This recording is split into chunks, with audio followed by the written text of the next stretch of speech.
Some people feel most alive in the calm corners of their own homes. They don't seek the bustle of busy streets or the attention of unfamiliar faces. What brings them comfort are the walls they know well and the presence of quiet. To those looking in from the outside, they might seem like people who avoid living, but the truth is they engage with life in a different rhythm. They aren't escaping the world, they're moving closer to peace. Welcome to iUniverse, your sanctuary for spiritual growth and self-discovery. Hit subscribe and join our journey together. There's real psychology behind this preference. Studies show that people who enjoy staying home often have rich inner worlds. Their thoughts, emotions, and imagination are vivid and active. Inside their minds, there is movement, depth, and meaning. Home, for them, isn't a hiding place, but a sanctuary where their inner world can breathe. Psychologists sometimes describe this as strong internal self-presence, the tendency to feel more connected to the inner realm than the external one. They don't need loud thrills to feel happiness. A window view and a warm drink can give them a sense of fulfillment that others chase elsewhere. Crowds don't make their hearts race. Silence makes their hearts steady. Interestingly, they weren't always like this. Many once tried to match the fast pace of the outside world. They attempted to mirror the energy of friends who loved parties, constant outings, or endless adventures. Somewhere along the way, they realized their calm wasn't a flaw, and their love for solitude wasn't a weakness.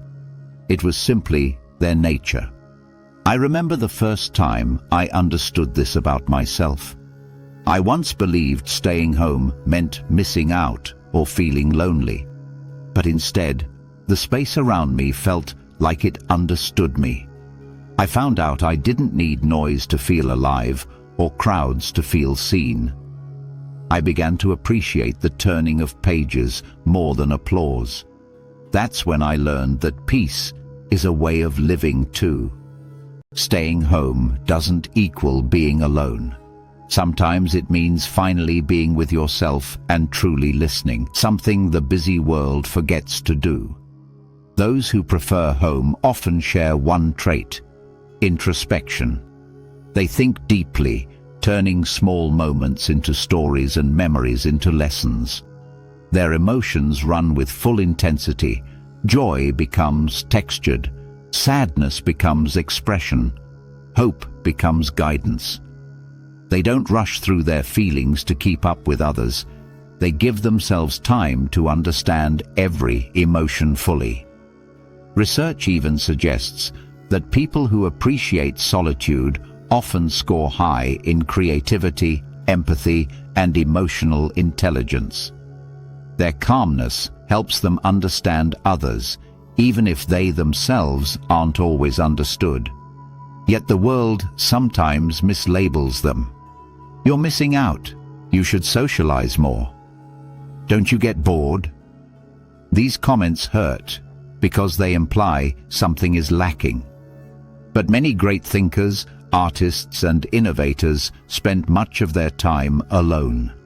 They didn't find inspiration in crowds, but in quiet rooms where world-changing ideas were born. Silence has its own form of communication. It teaches patience, awareness, and a quiet strength that doesn't need recognition to exist. However, there's an interesting question. If home feels so safe, what are they protecting themselves from?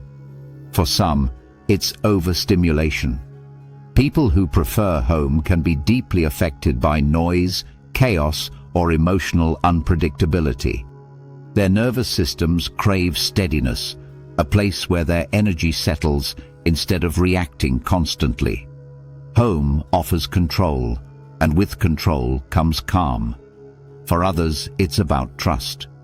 They open up to only a select few, not because they are distant, but because they feel intensely. They value emotional safety. And sometimes it's simply a matter of preference. No fear, no avoidance, just choosing a space that feels warm and familiar. Their hobbies don't require an audience. Reading, gaming, painting, watching favorite films, working on personal projects. Joy becomes a gentle ritual rather than a loud celebration. They measure happiness through meaningful moments, not flashy events. And here's a quiet truth they rarely express. They love deeply, care softly, and notice everything. Without distractions, the heart learns how to focus. If you're someone who enjoys staying home, you may have felt misunderstood. You may have wondered if something about your personality needs fixing, or if avoiding loud gatherings means something is wrong. But what if nothing is wrong? What if the world needs more people like you, people who listen before speaking, who think before acting, who feel before pretending? Let me speak not about them, but as one of them. I once feared the world would forget me if I spent too long in my room. But then I realized the world inside my mind was flourishing. Thoughts grew like gardens. Ideas kept me awake more than any party ever could.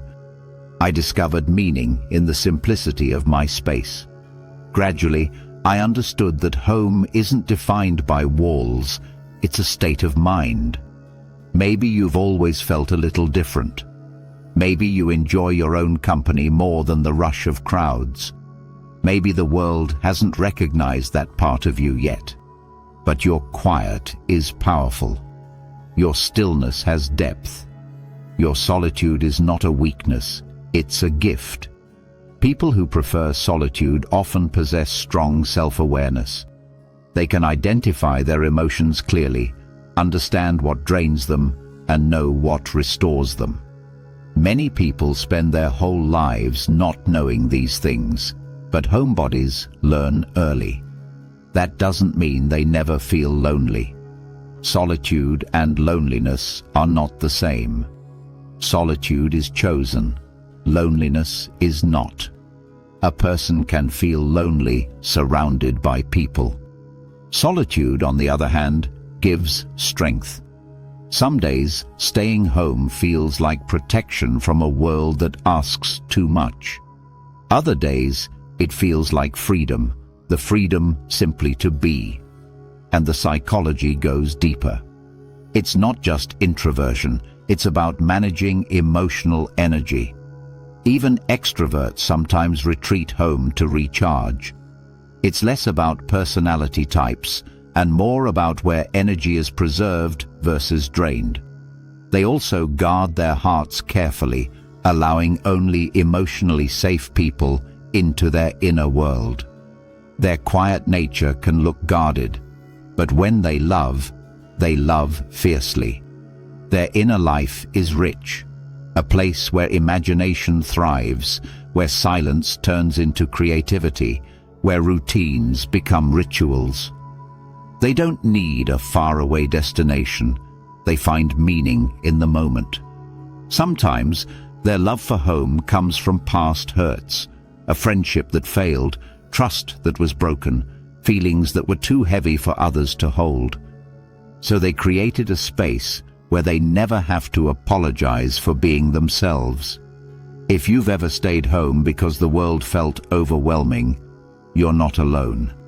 You're learning to protect your peace, and that is emotional wisdom. Preferring home doesn't mean your dreams are small. Your aspirations are inward rather than outward. You want meaningful, genuine connections, even if they're few. You don't want a crowd cheering for you. You want one person who truly understands you. Maybe you're waiting for a softer moment, a kinder world, or the right people. Home is where judgment falls away, where you don't need to perform, where exhaustion dissolves into comfort.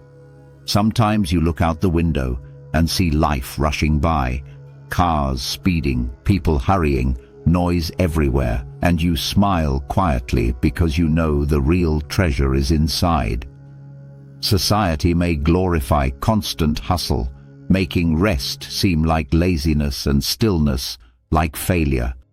But rest is growth. Stillness clarifies.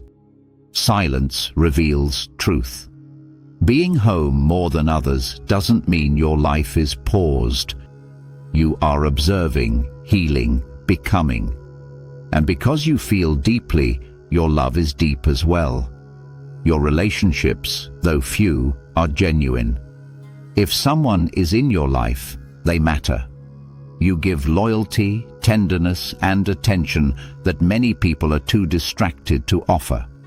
You notice the small details, the sigh someone hides, the message left unsent, the strength in someone's silence. You understand emotions not just through words, but through pauses. That is a rare form of strength. People who cherish staying home often possess self-companionship. They aren't afraid of their own thoughts. They don't run from their feelings. They can sit with themselves and still feel whole. That's not loneliness, it's self-connection. So let me speak to you directly. You are not strange for loving the comfort of your home. You are not unambitious or fragile. You are not missing life. You are building a life that doesn't drain you. And one day, when the moment feels right, when the world outside matches your inner rhythm, you will step out, not out of pressure, but out of choice. And that choice will make the outside world feel even more beautiful. Until then, sip your warm drink slowly. Keep exploring the universes inside your mind. Keep guarding your peace. Keep loving quietly but deeply. For people like you, the ones who love staying home, are often the ones who make the world feel like home.